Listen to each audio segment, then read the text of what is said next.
মালদ্বীপ থেকে বাংলাদেশি সহ প্রায় ৫,০০০ অবৈধ প্রবাসীকে নিজ নিজ দেশে ফেরত পাঠানো হয়েছে।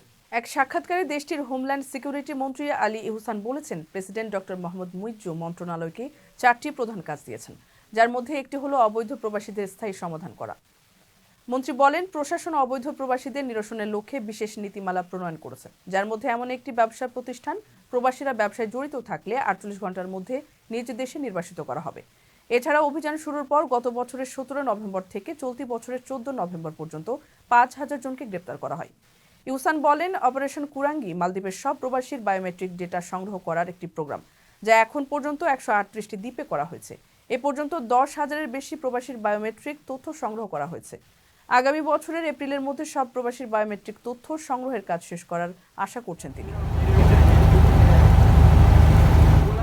প্রবাসীদের বিনিয়োগের শতভাগ নির্ভরযোগ্য প্রতিষ্ঠান প্রবাসীর সিটি লিমিটেড। এখানে বিনিয়োগ করে হালাল মুনাফা অর্জন করুন।